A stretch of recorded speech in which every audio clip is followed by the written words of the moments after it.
नमस्कार. तनिष्का रेसिपीमध्ये आज आपण अगदीच झटपट आणि चमचमीत होणारी बटाटा भाजी करणार आहोत. चला तर मग सुरुवात करूया. त्यासाठी इथे मी 3 बटाटे घेतलेले आहेत. बटाट्यांच्या आपल्याला नेहमीप्रमाणे फोडी न करता आपण उभे गोल काप करून घेणार आहोत.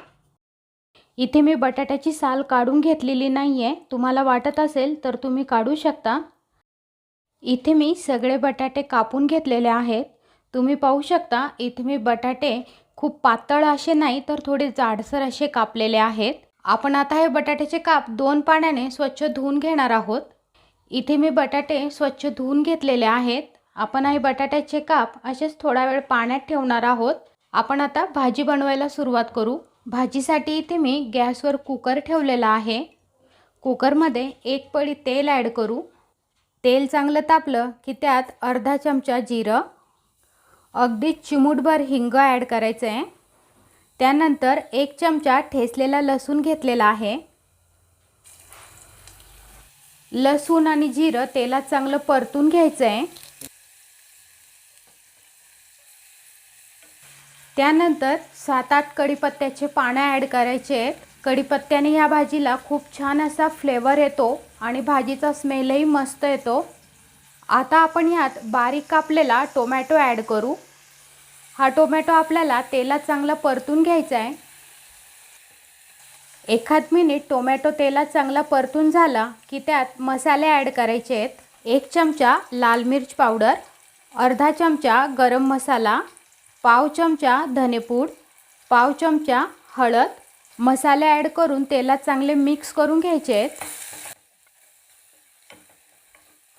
तिखट तुम्ही तुमच्या आवडीनुसार कमी जास्त करू शकता. आता आपण यात 2 चमचे ग्राइंड केलेला खोबऱ्याचा कीस ॲड करू. खोबऱ्याच्या कीसने ह्या भाजीला छान असा घट्टसरपणा येईल. कुकरमध्ये ही भाजी खूपच झटपट होते. तुम्ही पाहू शकता इथे टोमॅटो छान सॉफ्ट असा झालेला आहे. यात आपण थोडंसं पाणी ॲड करू. इथे मी अगदीच थोडंसं पाणी ॲड केलेलं आहे. तुम्ही पाहू शकता पाणी ॲड केल्यानंतर इथे सगळे जिन्नस छान वाटणासारखे दिसायला लागले आहेत आणि तेलही मस्त सुटतं आहे. आपण आता यात बटाट्याचे काप ॲड करू. बटाट्याचे काप मसाल्यामध्ये छान असे परतून घ्यायचे आहेत. इथे मी ही भाजी 3 लोकांसाठीच बनवते आहे म्हणून मी 3 मध्यम आकाराचे बटाटे घेतले होते. तुम्हाला जर ही भाजी जास्त क्वांटिटीत बनवायची असेल तर तुम्ही जास्त साहित्य घेऊ शकता. बटाट्याचे काप मसाल्यात चांगले परतून झाले की त्यात पाणी ॲड करायचं आहे. इथे मी 1 ग्लास पाणी ॲड केलेलं आहे. पाणी टाकून ही भाजी मिक्स करून घेऊ. सगळ्यात शेवटी चवीनुसार मीठ ॲड करायचं आहे. मीठ ॲड करून पुन्हा एकदा ही भाजी चांगली मिक्स करून घ्यायची आहे. आता आपण कुकरचं झाकण लावून कमी गॅसच्या फ्लेमवर कुकरची 1 शिट्टी घेणार आहोत. इथे कुकरची 1 शिट्टी झालेली आहे. आपण आता गॅस बंद करू. इथे कुकर व्यवस्थित असा गार झालेला आहे.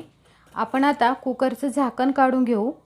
तुम्ही पाहू शकता इथे भाजीला छान अशी तर्री आलेली आहे आणि रसाही छान दाटसर असा झालेला आहे भाजीचा. बटाटे पण खूप छान असे शिजलेले आहेत. आपण आता या भाजीवर कोथिंबीर टाकून घेऊ. रेडी झाली आपली झटपट अशी बटाट्याची भाजी. तुम्हाला ही रेसिपी कशी वाटली ते कमेंट करून नक्कीच सांगा.